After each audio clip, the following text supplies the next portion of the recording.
Graças a Deus, meus amados, nós estamos nesta oportunidade iniciando um comentário sobre o credo assembleiano.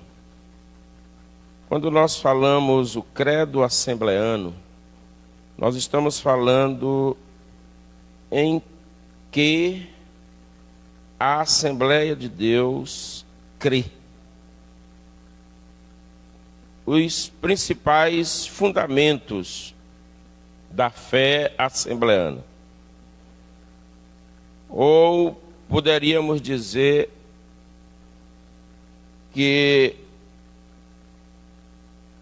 são os pontos de apoio da nossa crença.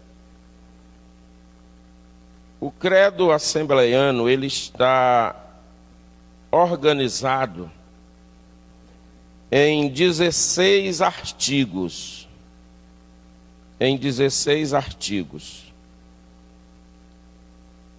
Nós não temos o nosso credo como um objeto de oração, como é usado o credo católico, é usado como um objeto de oração. Lá eles chamam a reza. Então eles fazem a regular repetição do seu credo, que lá deve estar organizado em 12 artigos, se eu não estiver enganado. O nosso está organizado em 16 artigos. Eu quero ler aqui só a parte inicial, para ser mais rápido, de todos esses 16 artigos do nosso credo, que nós estaremos comentando um pouco sobre eles, como cada um desses artigos está envolvendo uma doutrina bíblica que tem é bem mais amplo do que nós temos tempo para tratar aqui num sermão. Então, o que nós traremos aqui é apenas pensar algumas informações, né?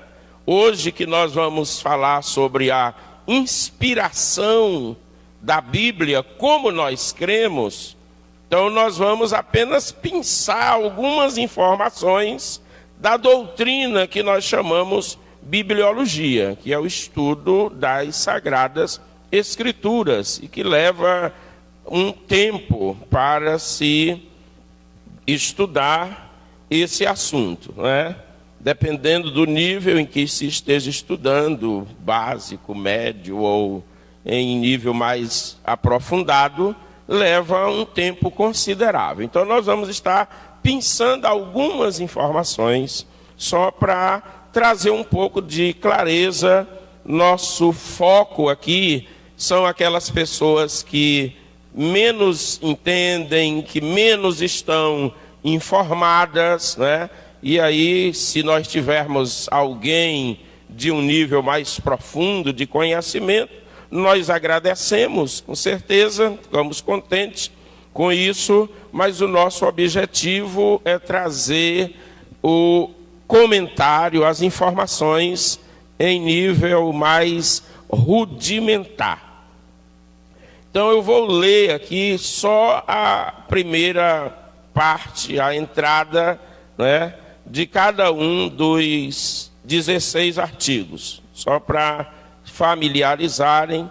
E como nós combinamos, né, nós devíamos estar fazendo isso nas segundas, quartas e sextas. Nós ficaremos com as segundas e as sextas-feiras, porque na quarta-feira essa live estará sendo ocupada pelo departamento infantil, né, com uma outra programação.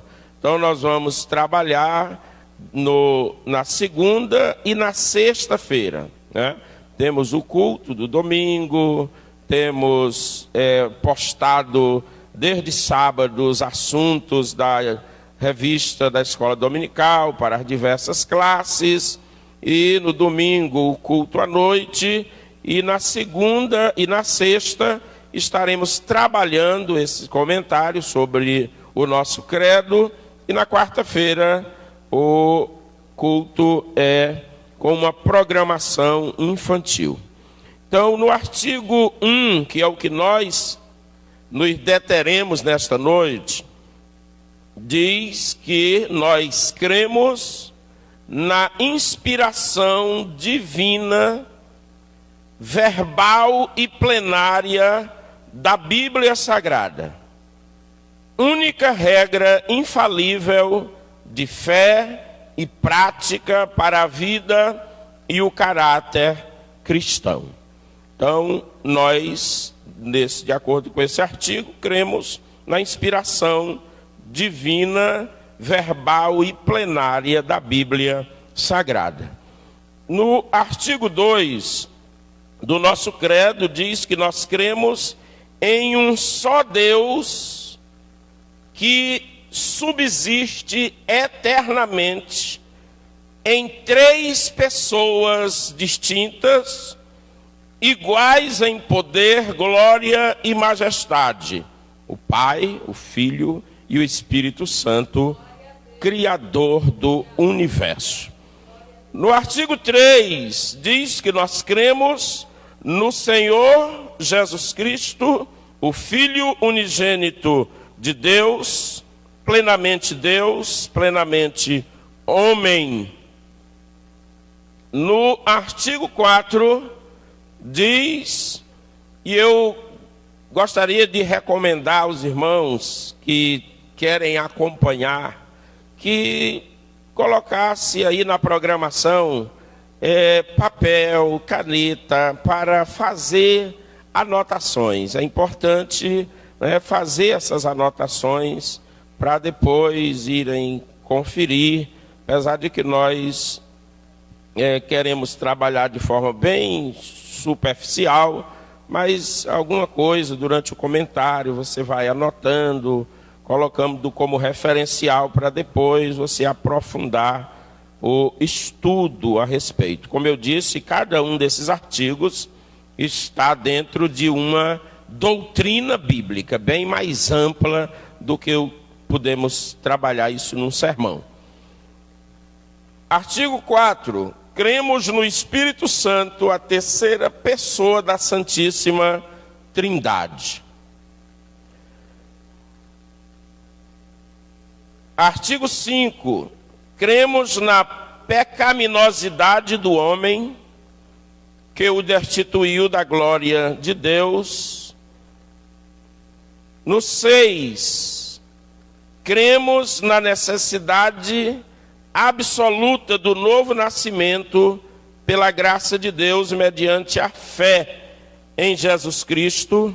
Eu não estou dando toda a informação, só a cabeça do parágrafo aqui, só para os irmãos ir se familiarizando.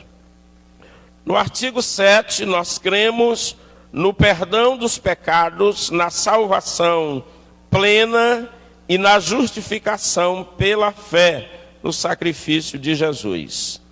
No artigo 8, nós cremos na igreja como corpo de Cristo, coluna e firmeza da verdade. No artigo 9, nós cremos no batismo bíblico efetuado por imersão em águas, uma única vez, em nome do Pai, do Filho e do Espírito Santo. No artigo 10, nós cremos na necessidade e na possibilidade de termos vida santa e irrepreensível por obra do Espírito Santo. No artigo 12, nós cremos no batismo no Espírito Santo, conforme as Escrituras, que nos é dado por Jesus Cristo, com a evidência das línguas estranhas. No artigo 12, nós cremos na atualidade dos dons espirituais, distribuídos pelo Espírito Santo à igreja para a sua edificação. No 13, nós cremos na segunda vinda de Cristo em duas fases distintas. A primeira, invisível, e a segunda, visível. No artigo 14, nós cremos no comparecimento ante o tribunal de Cristo de todos os cristãos arrebatados para receberem a recompensa pelos seus feitos.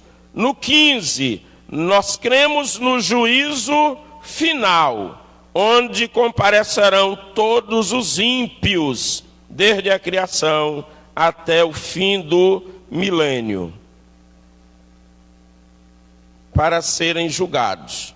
No 16, nós cremos que o casamento foi instituído por Deus e confirmado por nosso Senhor Jesus Cristo como uma união entre um homem e uma mulher.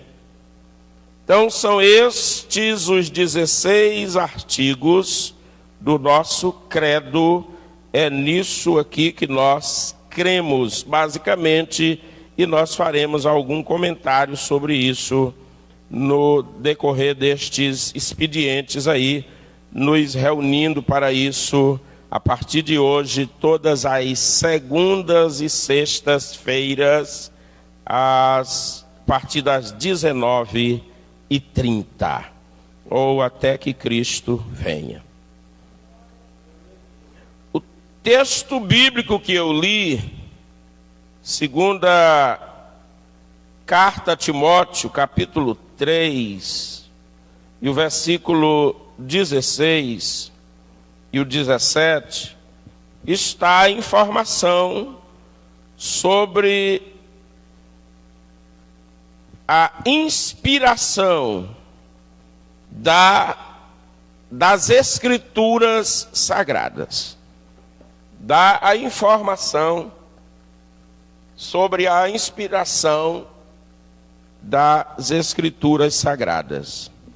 O artigo que nós vamos trabalhar hoje, que é o primeiro artigo, eu disse que nós cremos na inspiração divina, verbal e plenária da Bíblia Sagrada, e que ela é a única regra infalível de fé e prática para a vida e o caráter cristão.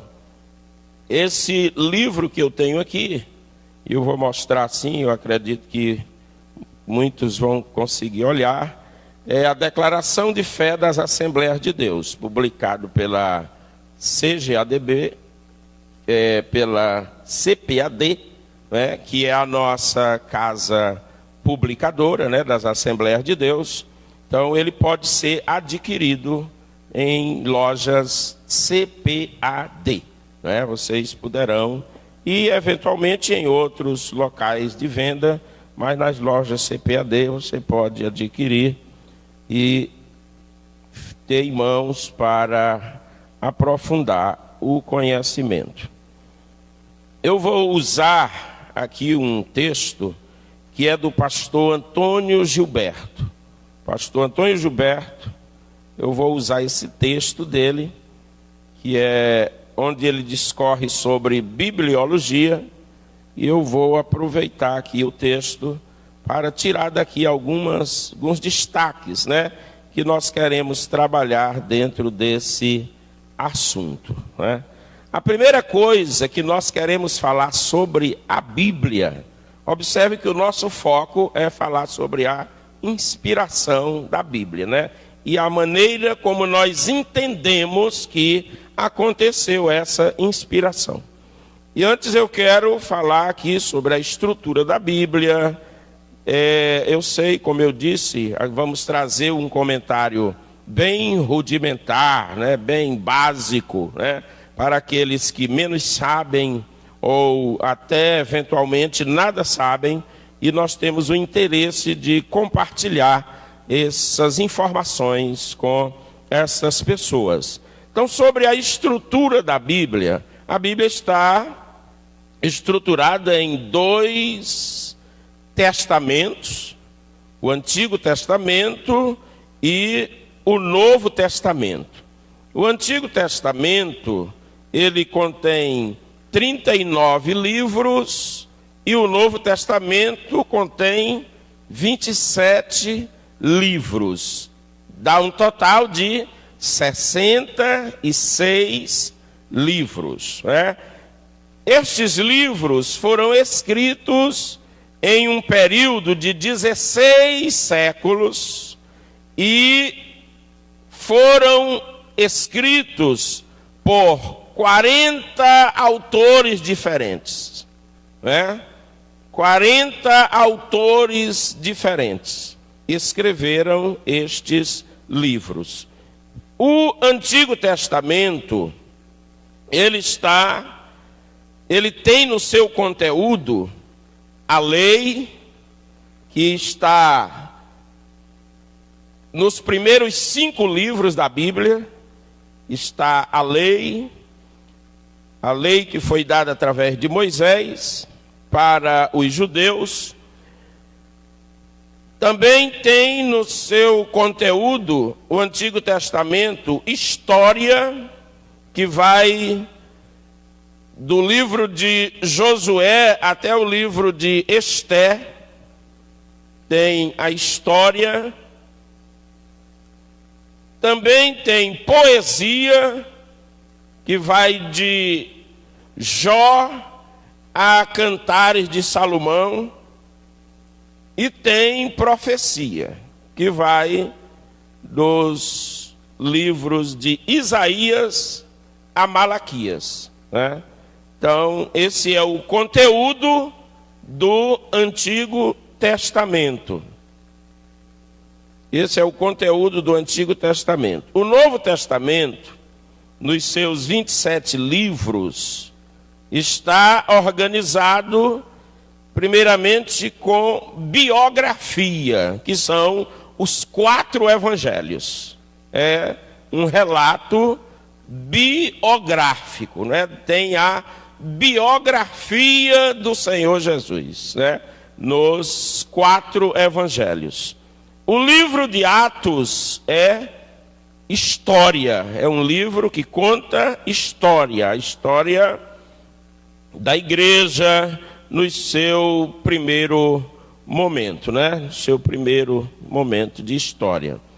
E nós temos as cartas, as epístolas, que são as epístolas que vai de Romanos a Judas. Então são as epístolas, as cartas. E aí tem também profecia, que é o livro do Apocalipse ou da Revelação. Então, uma palavra sobre a estrutura da Bíblia.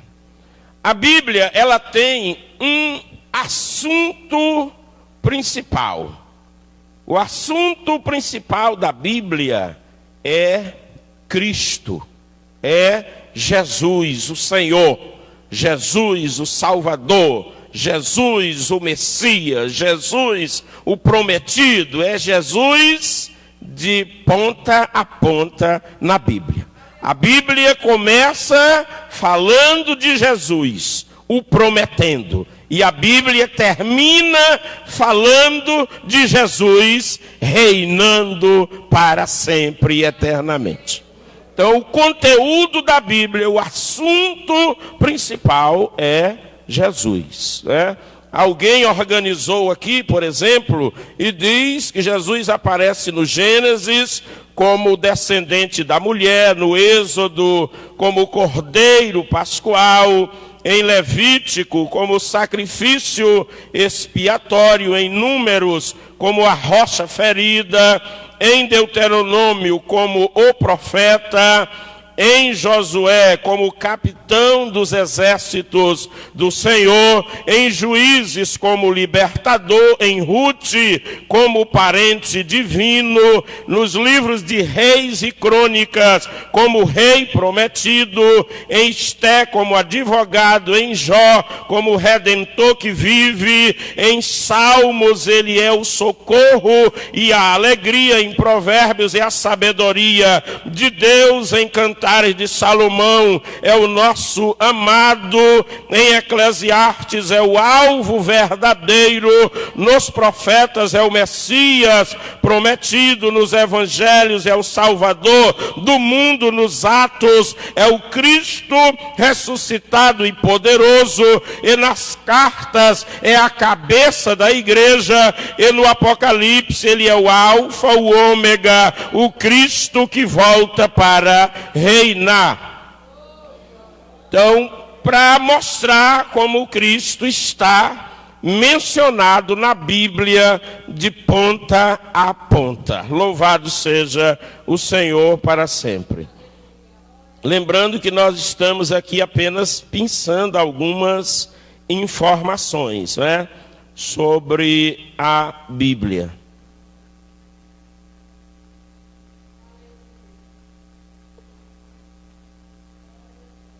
Vamos à inspiração da Bíblia. Eu gostaria de ter hora aqui. Se tiver uma hora disponibilizada aqui para eu ir saber do tempo.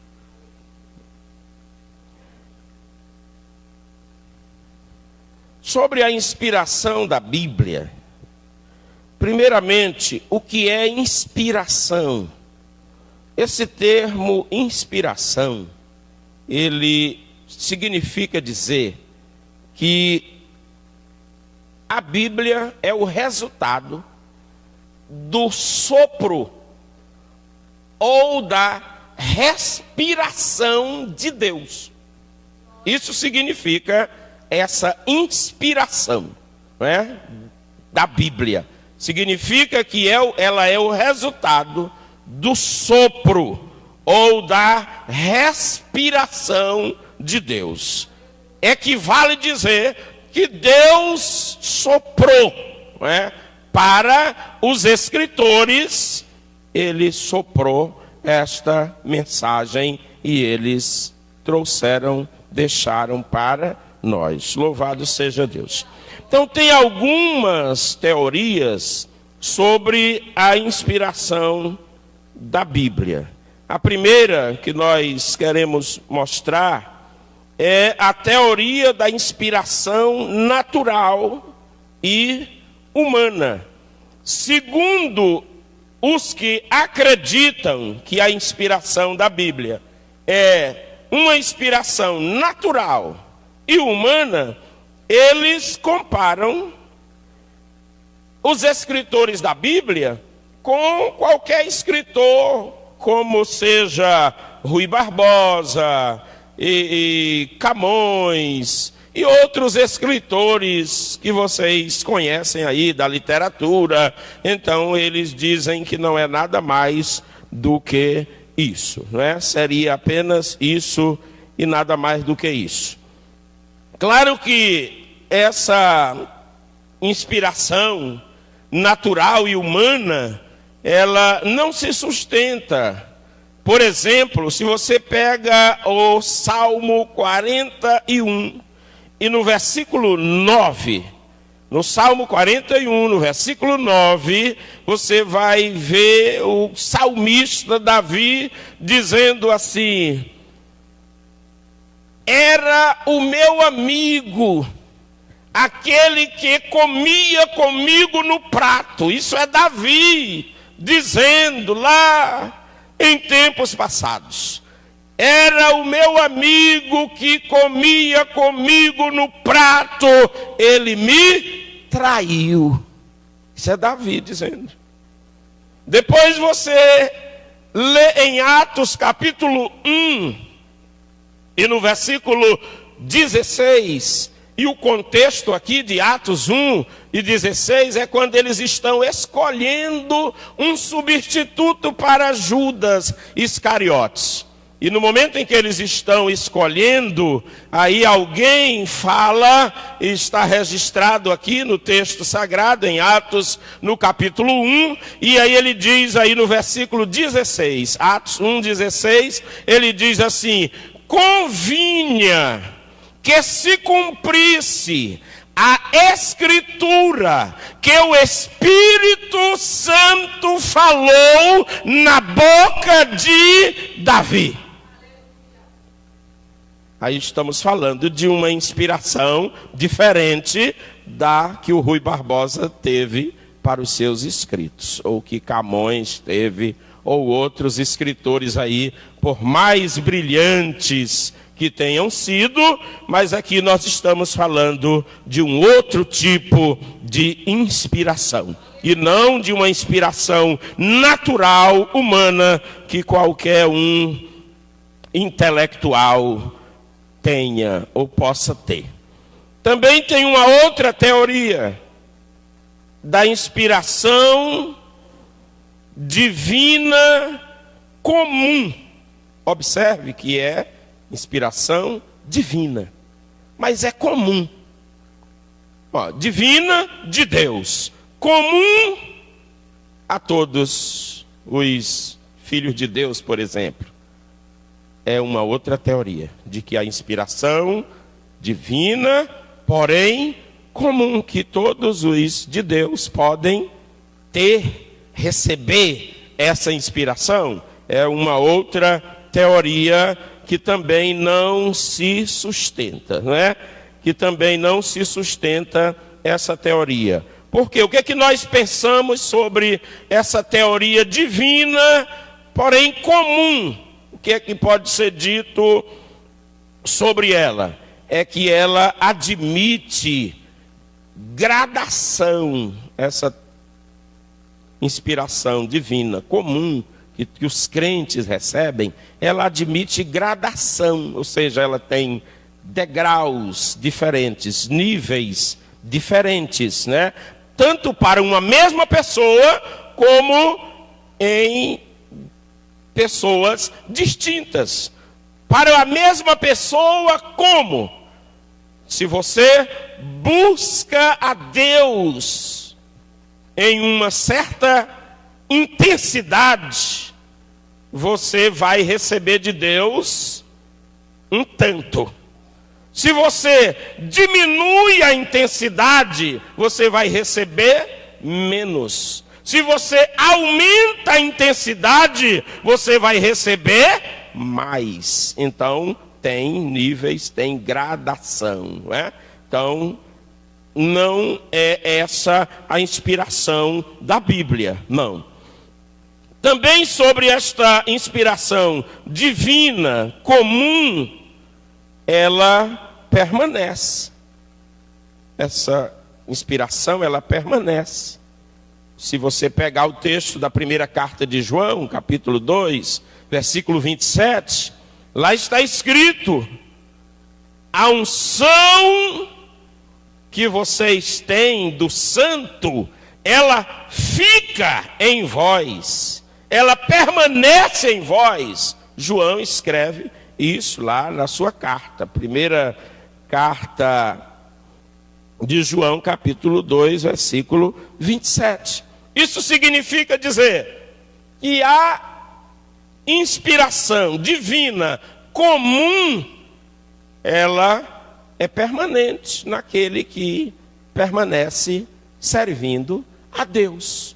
Ao passo que a inspiração que foi dada aos escritores da Bíblia, ela se esgotou quando a Bíblia estava escrita. Ela se esgotou.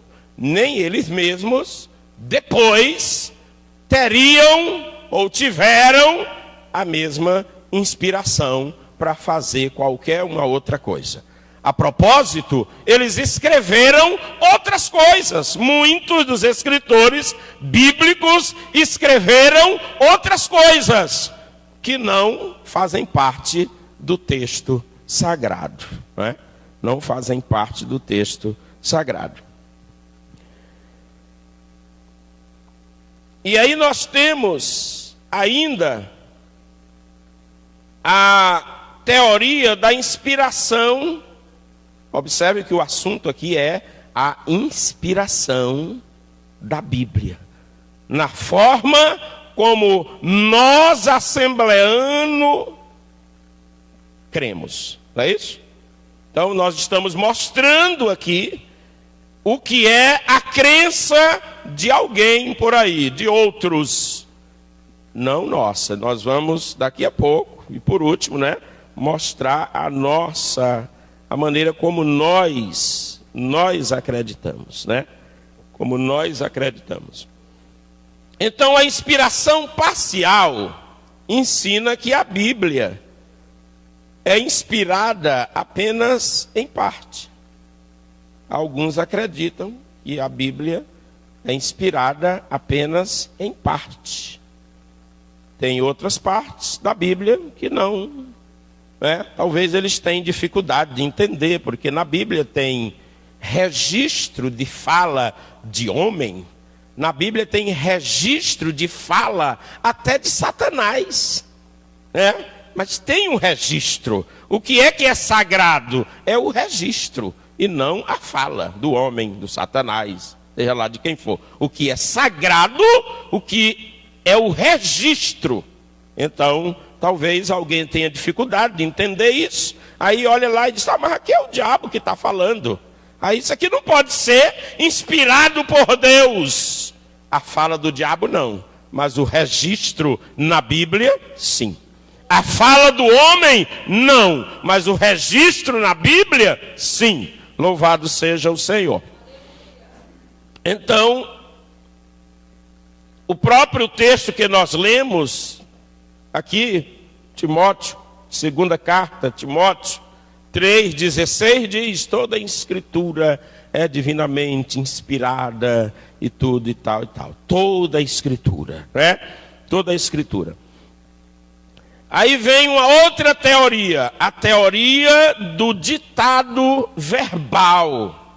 Essa é uma outra teoria. É como alguém acredita por aí, que foi dessa forma. E como é que é a teoria do ditado verbal? Ela ensina que a inspiração é só em relação às palavras. As palavras, É que os escritores sagrados, segundo essa teoria, eles teriam copiado o que nós, na nossa sala de aula aí, quando estamos aprendendo, a gente conhece como um ditado de palavras. O professor vai ditando e o aluno vai. Então eles querem colocar nessa teoria dessa forma. Então Deus estaria ditando e o homem escrevendo, Então eles acreditam, esses dessa teoria do ditado verbal, de que foi dessa forma. O escritor vai recebendo e vai escrevendo, Então é assim que eles acreditam. O homem não teria aí ele seria aí como um robô, como uma máquina, como um mero fantoche, por assim dizer, Não é assim que nós acreditamos. E aí tem ainda a teoria da inspiração das ideias. Nessa do ditado verbal, é a teoria da inspiração do texto, que teria sido ditado por Deus, segundo eles. Na teoria da inspiração das ideias, é o contrário. Deus teria inspirado na ideia, mas não no texto, O homem ficaria livre para produzir o texto, E o problema é, como é que nós vamos conseguir separar a nossa ideia da nossa fala? Não sei como é que a gente faria para separar a ideia da fala. O que a gente fala é aquilo que a nossa ideia produziu, e aí é que vem o resultado, é a fala. Então, é confusa aí essa teoria por conta disso. A pessoa fala, resultado de uma ideia produzida ou pensada, né, na sua mente, né, na sua mente. Então, a teoria que essa é como nós acreditamos. Para nós, ela é correta. É aquela que eu apontei lá no nosso artigo. É a teoria da inspiração divina, Deus, verbal. O que significa esse termo verbal aqui? Significa dizer que todo o texto, todas as palavras, do jeito que ela está lá. Claro que nós vamos considerar aqui o texto original que saiu lá do escritor, do Isaías, do Davi, do Jeremias e tal. Nós não vamos considerar uma cópia que tenha sido feito dele, porque essa cópia, sei lá, de repente ela não representa o texto original. Então, quando nós consideramos o texto que saiu da caneta do escritor sagrado, né, que são os chamados autógrafos, né, então que saiu direto do autor sagrado, ou que não tenha sido ele que escreveu, mas que estava, aí nesse caso sim, estava ditando para alguém que escrevia, porque parte da Bíblia foi escrita assim. O que recebia a inspiração era um, mas o que efetivamente escrevia era outro. E aí é um outro detalhe, mas nesse caso, quem recebeu a inspiração? Aquele que estava ditando. Deus não fez isso, o ditado verbal. Mas, eventualmente, algum escritor sagrado que recebeu a inspiração, ele ditou para que outro. E aí, o que foi produzido ali, que é chamado os autógrafos, que saiu direto da pena, né, do escritor sagrado, todas as palavras, elas são inspiradas. Por isso, a expressão inspiração divina de Deus, verbal, todas as palavras inscritas, e plenária. Plenária, essa expressão significa todo assunto que a Bíblia abordar, tudo é inspirado. Tudo que a Bíblia abordar. Ainda que a Bíblia não é um tratado sobre ciência, sobre uma série de conhecimentos humanos aí. A Bíblia não é um tratado. A Bíblia tem uma revelação específica de Deus para trazer à humanidade. É o suporte da fé, da religião, do servir a Deus. É a realidade espiritual do homem que precisa ser resgatada, que precisa ser restaurada.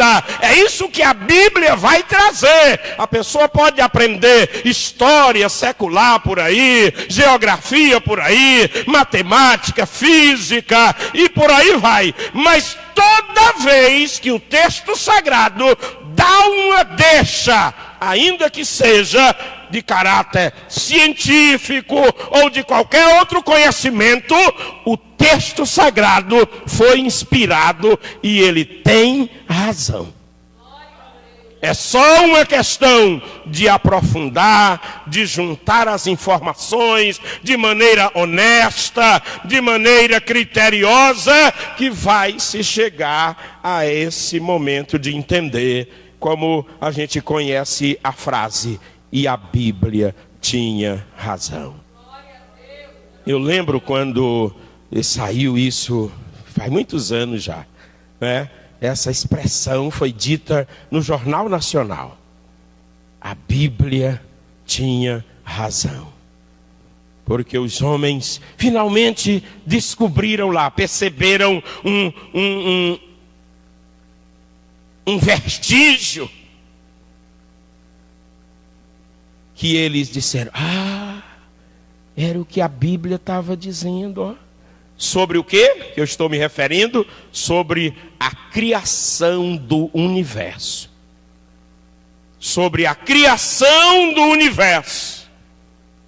Quem tem razão? O filósofo que pensou a terra em cima das costas de uma tartaruga?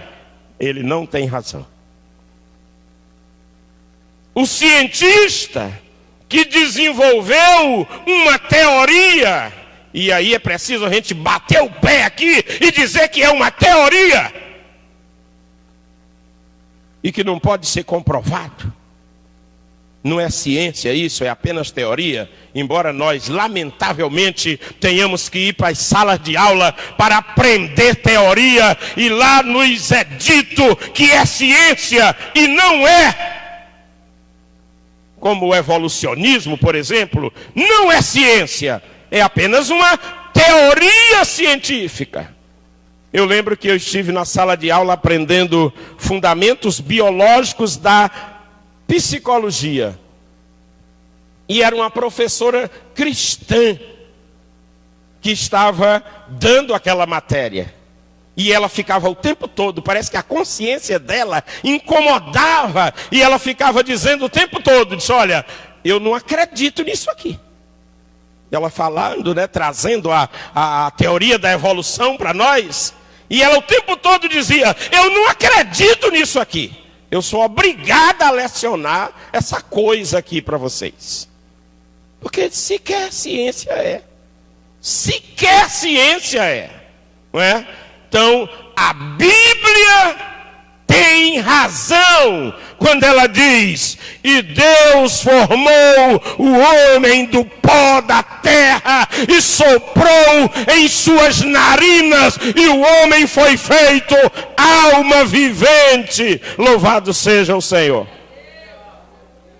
Assim, qualquer um outro assunto, quando a Bíblia entrar no assunto, e aí nós diríamos, se ela entrar na questão, ela já venceu. É ela quem manda, do jeito que é. Os homens podem não estar entendendo até ali, pode precisar ir atrás de mais informações, mas quando eles tiverem as informações, eles terão que dizer: é como a Bíblia diz, né? Porque está escrito: passa o céu, a terra, mas a palavra não passa. Então, meus amados, nós cremos na inspiração divina, Deus, verbal, tudo que está escrito lá no texto, como saiu do escritor sagrado, e plenária, todo assunto, tudo que a Bíblia tocar, qualquer assunto, qualquer ideia que ela apresentar, tudo isso foi inspirado. Eu lembro que eu ouvi, em uma certa ocasião, o pastor Antônio Gilberto, né, que é o do texto aqui que nós estamos usando nesta oportunidade, e ele dizia: olha, tudo que está na Bíblia, tudo, todas tudo é a verdade. Não pode ser tirado nada. Observe que lá no Apocalipse, né, 22, 18, 19, que fala que não pode tirar nem acrescentar, né? É uma coisa que não mexa aí. Não mexa aí. Foi como Deus trouxe desse jeito aí. Não mexa aí. Não coloque, não tire nada daí. Se você acrescentar, você terá acréscimo de dores. Se você tirar, você terá perda de benefício, de benesses. Não se pode mexer. É o texto sagrado. Louvado seja o Senhor para sempre. Portanto, a Assembleia de Deus crê na inspiração da Bíblia de forma divina, verbal, tudo que está escrito, e plenária, qualquer assunto que a Bíblia se referir. Louvado seja o Senhor para todos sempre. Meus amados, nós ainda dentro desse tempo que nós temos aqui, alguns minutos, queremos mostrar um pouquinho sobre a harmonia. A harmonia. O texto sagrado, ele consegue ser um assunto só. Um assunto só. Eu disse no começo, quando eu falava da estrutura da Bíblia, que num período de 1600 anos, cerca de 40 autores escreveram a Bíblia. E aí você pega um desses autores, era um rei, o outro era um coletor de impostos, o outro era um pescador, o outro era um vaqueiro, o outro era um estadista, e essa diferença. E ainda as circunstâncias. Um estava no meio de uma batalha, de uma guerra. O outro estava num tempo de paz. O outro estava preso. O outro estava... E aí por aí vai. Cada um em uma circunstância. Pessoas de níveis diferentes, em circunstâncias bem diferentes, em tempos diferentes. E quando você pega, você junta. Como eu mostrei ainda agora aqui, ó. O Davi escreveu lá, né? Depois, aqui nos Atos dos Apóstolos, alguém pega e diz, ó, cumpriu-se aqui, ó. O que o Davi disse, você vê agora, ó, o que mete a mão no prato. E Jesus fez questão de dizer isso. Jeito que o Davi tinha dito, né? O meu amigo que come no mesmo prato comigo. Jesus fez questão de dizer, anos depois, Jesus disse, olha, quem é, quando quiseram saber, quem é o traidor? Jesus disse, o que mete a mão no prato comigo. Como disse ou predissera o Davi. Então, a Bíblia é uma só mensagem. Ela é um só livro que é um compêndio, não é? Ela é um compêndio. O que é compêndio? Perdoa, eu vou explicar. Deve ter algum ouvinte que não sabe o que é um compêndio. É pegar vários escritos, né, e juntar. Quando você pega vários escritos, né, e junta, você faz um compêndio. Então, a Bíblia é um compêndio, por assim dizer. Vários escritos, e aí pega e faz o compêndio, e isso se harmoniza como um livro só. A própria expressão Bíblia significa uma coleção de livros pequenos, não é isso? Mas essa coleção, embora sejam muitos livros pequenos, 66, eles também formam um livro só. O livro da revelação de Deus para a humanidade. Não entra em choque. Não entra em choque. E observe que o Pedro, ele disse do escrito de Paulo, ele disse assim, Paulo escreve umas coisas difíceis da gente entender. Percebe como estava fora do domínio? Mesmo um escritor sagrado, né, que foi o Pedro, mas ele não tinha facilidade de dominar, humanamente falando. Olha a desarmonia, a disparidade que há entre ele e o Paulo. O pescador Pedro e o Paulo, o erudito. é um doutor da lei. E o Pedro diz: eu não entendo nada. Mas não te preocupa, Pedro. O Espírito Santo diria para ele: só coloca aí, só coloca, que vai dar tudo certo. Só escreve, que vai dar tudo certo. O livro não é teu, a mensagem não é tua, a mensagem é minha, diria o Espírito Santo de Deus a Pedro. Louvado seja o Senhor. Então, essa harmonia que há só na Bíblia, pode pegar e você chega para os melhores escritores aí que nós tivermos e pode dar o mesmo assunto para eles. Pode dar o mesmo assunto, o mesmo tema, e manda eles escreverem. E depois você pega e tenta juntar. Você vai ver o choque, os enfrentamentos, as contradições. Eles não vão fechar numa ideia só. Não tem como, né? Como os escritores sagrados, fosse por eles mesmos. Está aí o testemunho de Pedro. Ele diz: eu estou com dificuldade de entender o que o Paulo botou. E como é que ele vai e o assunto fecha? Porque homens santos, nenhuma profecia, o próprio Pedro coloca isso, né? Na sua carta, segunda carta, eu acho, capítulo 1, versículo 20, deve ser.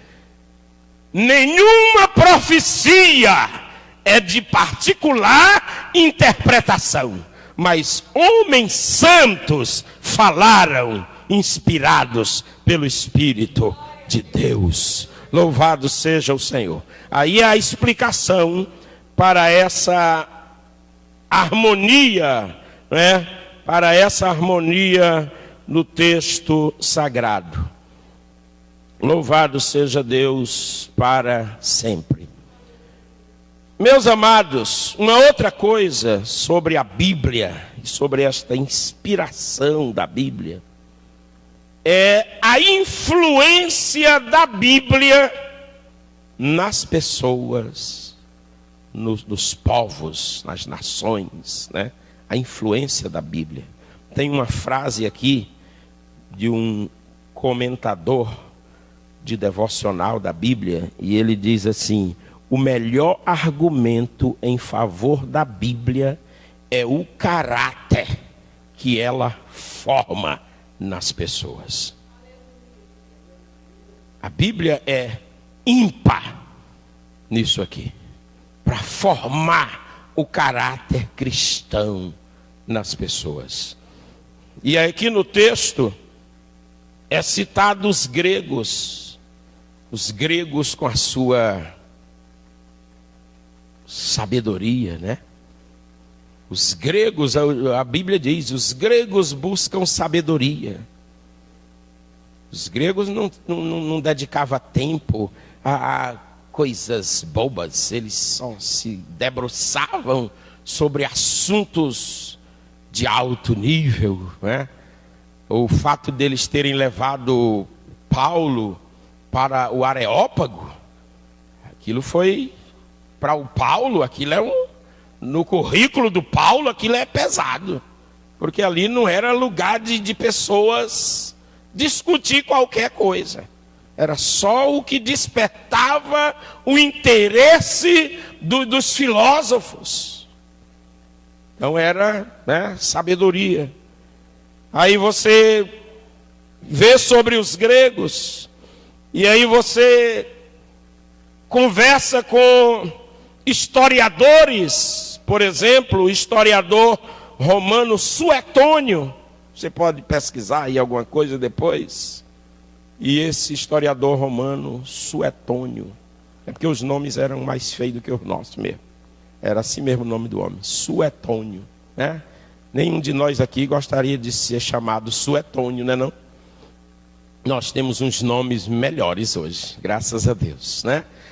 Mas voltando aqui ao assunto, você conversa com esse historiador e ele vai dizer da vida imoral que vivia ou viviam aqueles homens dotados de grande saber filosófico, mas eles viviam submersos em uma vida de imoralidade. Os romanos, com seus famosos legisladores, né? O nosso direito, né? Se alguém não sabe, o nosso direito tem, no direito romano, né? Um dos seus fundamentos, das suas raízes. Então os romanos, com seus famosos legisladores, guerreiros, oradores e poetas, conversa com os historiadores, conversa com os arqueólogos. Eles fizeram escavações e encontraram gravuras,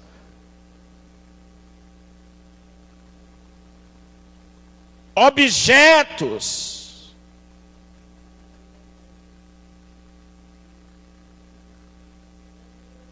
que denunciam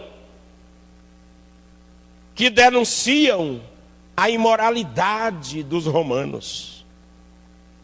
Coisas que eu não quero aqui, né, me referir.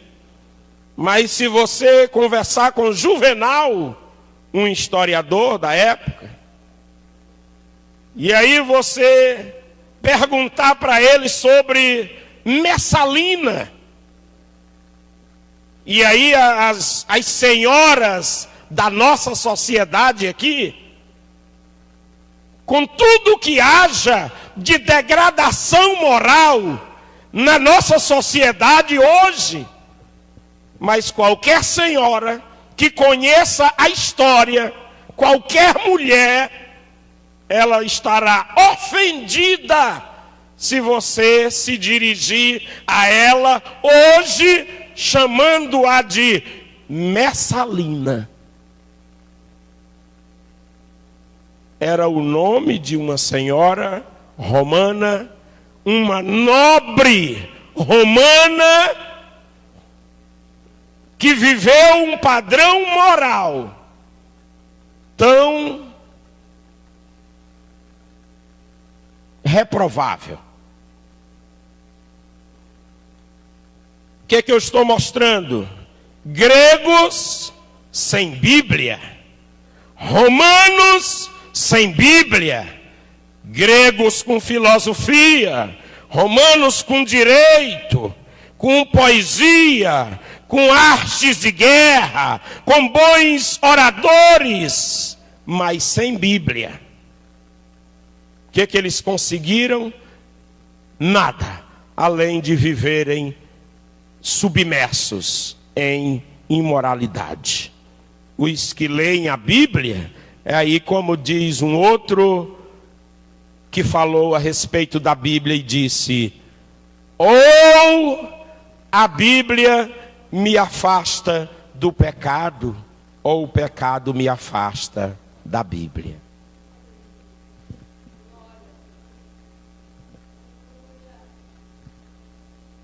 A influência da Bíblia nas pessoas. Isso tem a ver com a inspiração divina da Bíblia. E nós acreditamos que a inspiração divina é verbal e plenária.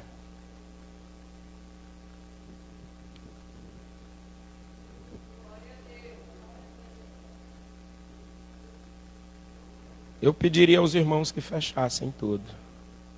Eu acho mais seguro as janelas e portas. Eu acho mais seguro. E lamento que eu tenha interrompido para dizer isso. Mas é mais seguro. Essas placas podem não suportar a pressão do vento. Sair do lugar.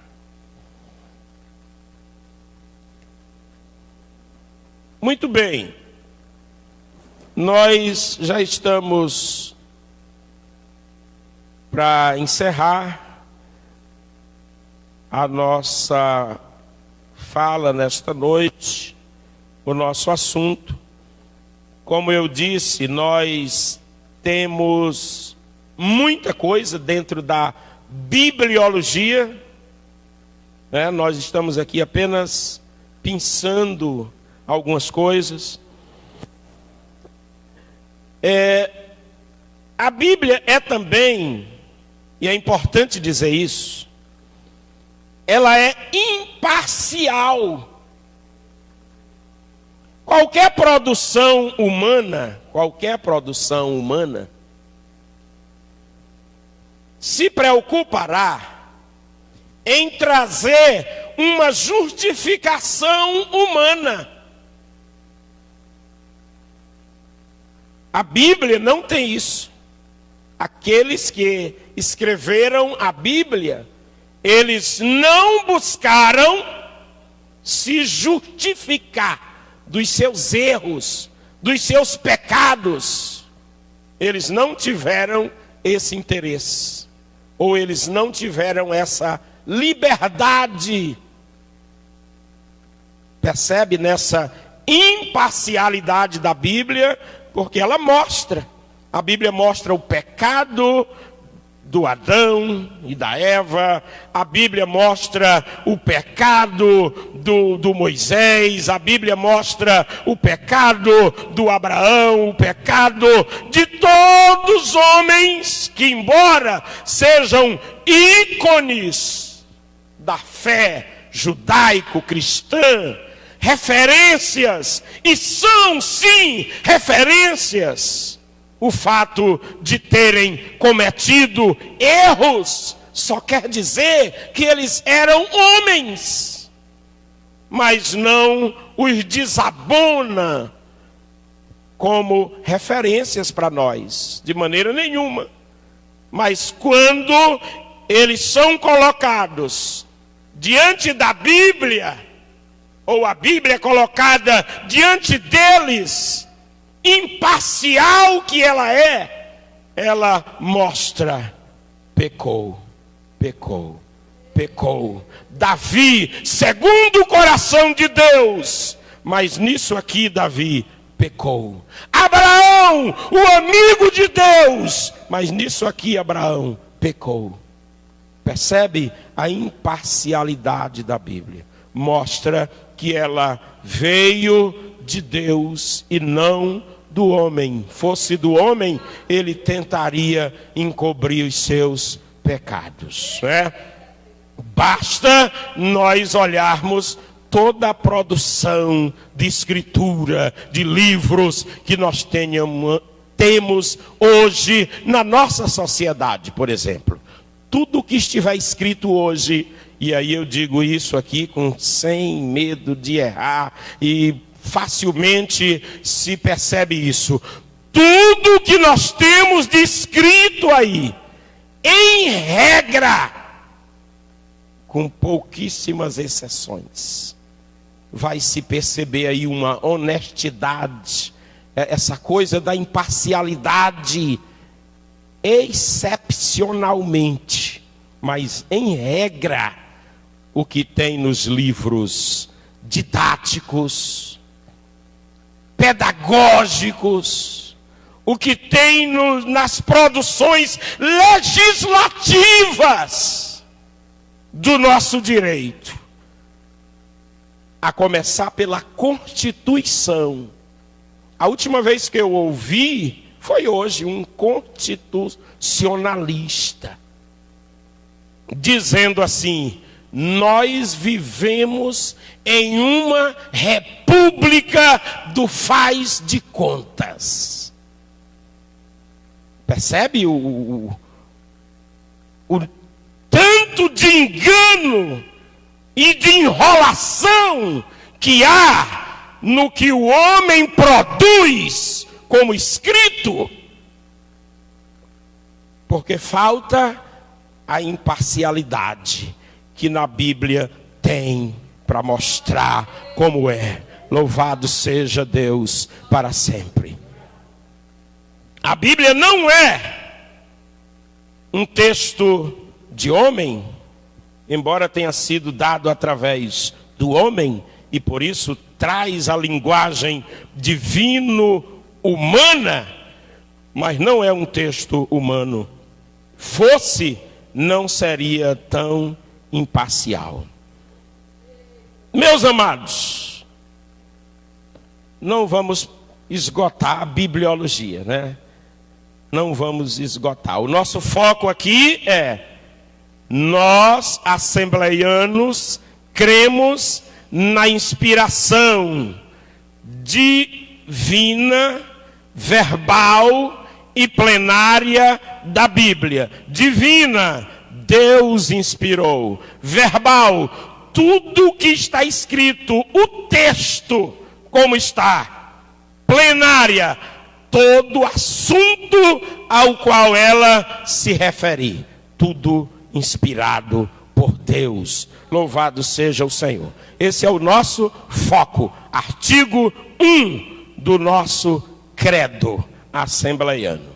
Mas antes de encerrar, dizer ainda que esse texto,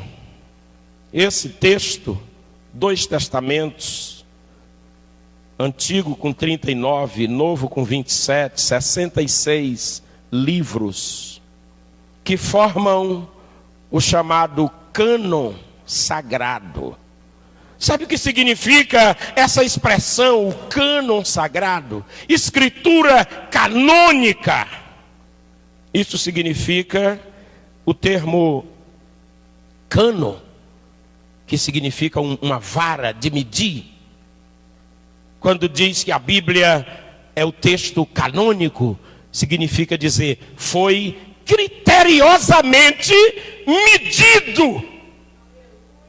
Passou por um processo rigoroso de medição, até que fosse dito, está aqui a Escritura Sagrada.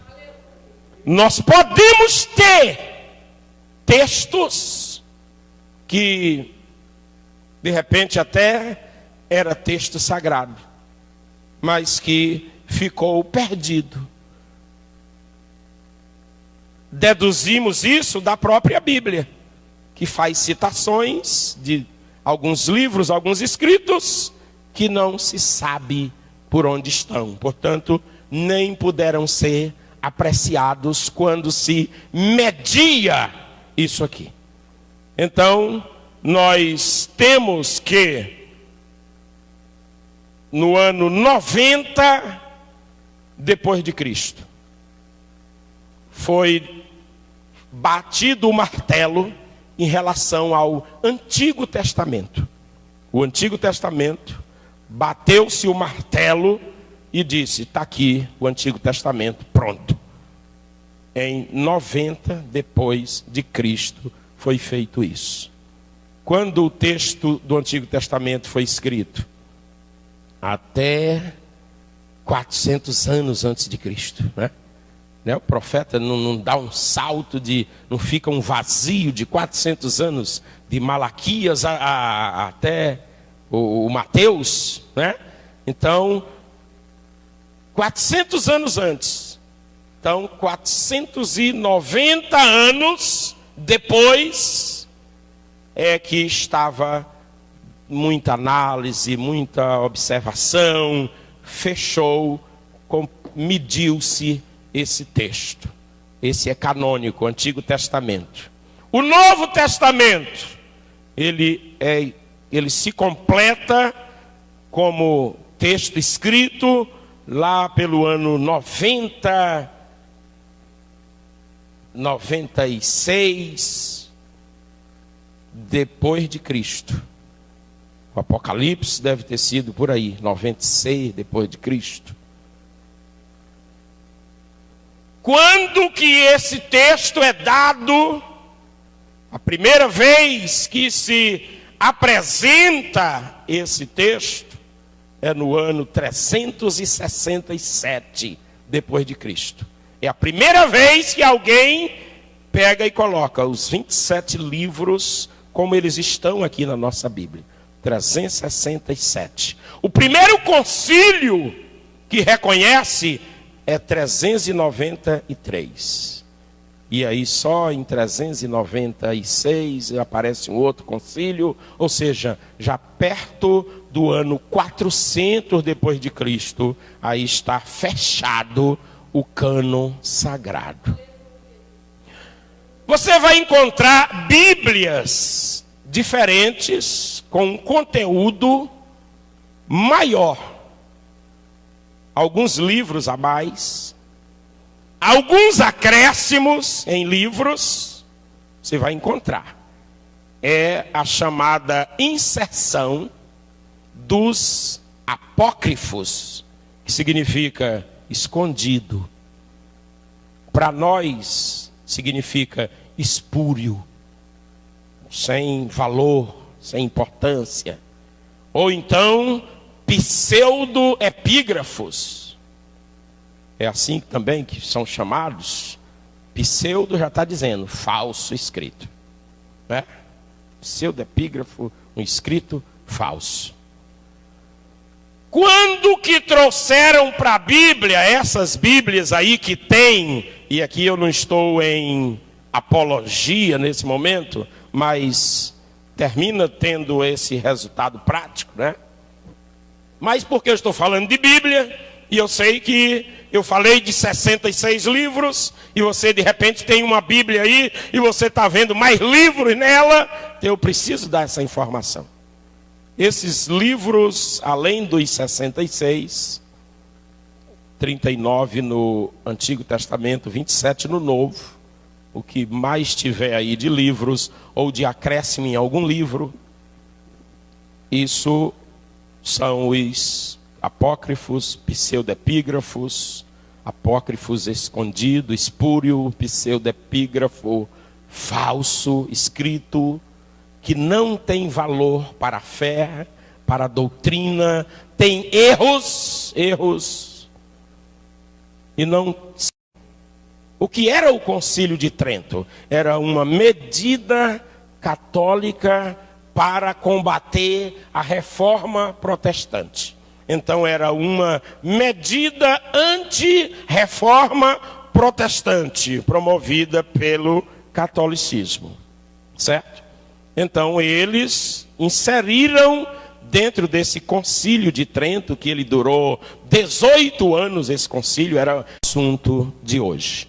Na sexta-feira nós voltaremos, e aí eu vou ler de novo o nosso segundo artigo, que nós estaremos tratando na sexta-feira, a partir das 19h30. O segundo artigo é: cremos em um só Deus, e agora eu vou ler o artigo todo aqui, ó. Em um só Deus, eternamente subsistente, em três pessoas distintas, que embora distintas, são iguais em poder, glória e majestade. O Pai, o Filho e o Espírito Santo, Criador do universo, de todas as coisas que há nos céus e na terra, visíveis e invisíveis, e de maneira especial, os seres humanos, por um ato sobrenatural e imediato, e não por um processo evolutivo.